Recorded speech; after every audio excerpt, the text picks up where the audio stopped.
Welcome back to another episode of Wholesome TV Picks. But first, I want you to do something for me. Open Google and type the Santa Claus. Just those 3 words. I'll wait. What do you see? Tim Allen, right? Everything about the 1994 version. Now add 1985 to that search. This is the topic of today's episode. And it's funny how Google doesn't think you need to know it exists. It's family entertainment perfect for all ages, but especially for the young at heart, and captures exactly what Christmas is all about. And a little spark that reminds kids, and us grown-ups, that with some faith and a little magic, anything can happen. So why can't you find it without typing in the year? Welcome to Wholesome TV Picks. I'm Jennifer, homeschool mom of 3, and I've spent over 35 years loving and rewatching wholesome TV. If you're tired of endless scrolling or settling for shows that don't match your family's values, I'm here to help. Each week, I share tried and true favorites so you can skip the stress and rediscover TV that brings your family together. Let's dive in. Merry Christmas, Joyeux Noël, Feliz Navidad. We're kicking off the Christmas season with the Santa Claus, and the rest of this month, I will be sharing 5 phenomenal Christmas movies that you can snuggle up to and enjoy with your family. This is what you can expect today. I'm going to tell you who made the movie and why it should have been huge. Then we'll talk about the story, and then the characters, and some pretty deep themes about what gift giving really means. And at the end, I'll tell you exactly where you can stream it for free and what your kids might actually take away from watching it. The film is about the mythology of Santa. We see in the film that he is a master toy maker and delivers them to the local children. He absolutely loves kids. And later, we see time passing by through the different centuries until we come to the 20th century, present day being 1985, when the movie came out. Then we meet the other characters in the film, 2 children named Cornelia and Joe. Cornelia is from an affluent family, and Joe is the homeless boy that ends up becoming a really close friend of Santa Claus. But Cornelia doesn't act stuck up or arrogant about being rich. She sees Joe. She feeds him. She tries to help him. I think it shows compassion and kindness, regardless of where you are economically. Her uncle is BZ, who is played by John Lithgow, and he is a corrupt toy manufacturer.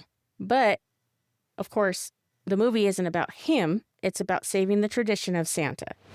This movie has tradition, family values all rolled into it, which I think are very lacking in modern Christmas movies, and really hones in on the idea of craftsmanship versus mass production.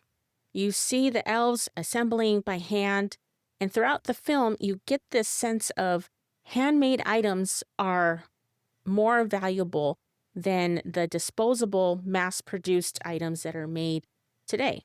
And isn't that the truth? When you're doing your spring cleaning or you're having your kids throw out old things, doesn't it seem like the mass-produced stuff are so much easier to donate to the Goodwill compared to something else that was actually handmade with love, time, and talent, a gift that was really made custom for you? This movie really makes you think about what gifts are really the best kind of gifts. The reviews are not very nice, and the Rotten Tomatoes score, I think, is very unjustified. But you have to remember, this movie was made for children. I think the practical effects are so much better. If you've listened to me for a while, you know I'm big on hand animation and less CGI. The movie is not a huge, flashy, DC Comics style movie that most people are accustomed to. And I think that's one reason why people critique these old movies of the past so harshly. Some people say it's a bad script. Others say it was just poor acting. But again, this is geared towards children, which I don't think most 6, 8, 10, 12-year-olds are going to be analyzing acting skills or the script or the technical effects. There may be some kids out there that are very techie and will notice those things. But the movie helps you slow down and to really relish in the season. and to think back to your own childhood when you used to have the faith of a child and see Christmas through your child's eyes. My family and I really enjoy the music of this film. Henry Mancini did a great job with the score. There are 2 songs in particular that I consider are the best in the movies. That's the song during the scene where we see time passing with a hourglass, where it's going through the 16th century, the 17th, the 18th, and 19th until we get to the 20th century. And then we also have the main movie theme song, which is It's Christmas All Over the World from Sheena Easton. This one in particular is always so very special. I emailed the program director who was in charge of all the songs and told her how much this song meant to me. She surprised me in the mail with a CD of these 2 songs on them. She made my Christmas that year. That was a really special gift. See, that's what I mean about gifts. Gifts that are made for you. I think back to all the memories when I was eager to turn on the TV when the movie would come out every Christmas, because a lot of the times I couldn't find the movie on VHS because it was always rented out at the video store. There's something about this movie that just hones in on childhood innocence and really makes you believe in the spirit of Christmas. This all brings me back to where we started. Why can't you find it without typing in the year? The answer? I really don't know. I can only speculate as to the reason why. I don't think it's a conspiracy. I think it's just Google's algorithm prioritizing popular movies, but I guess that's the problem. Popularity isn't the same as quality. And when the algorithms get to decide what's popular and what's not, things that weren't as popular but may have better quality get buried. So what can your kids take away from this movie?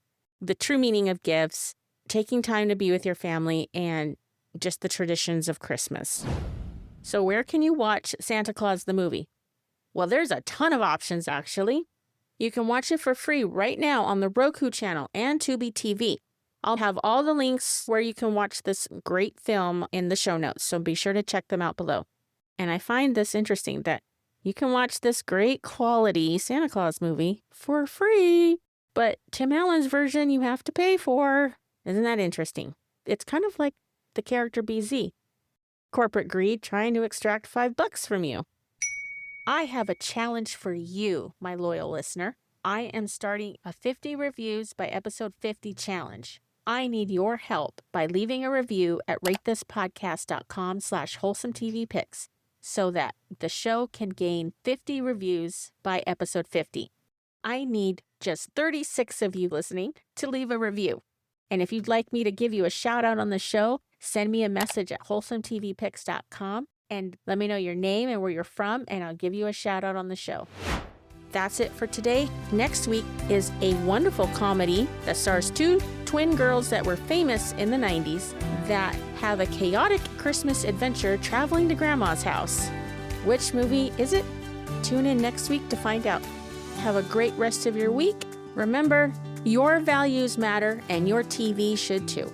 Take care, and I'll catch you in the next episode.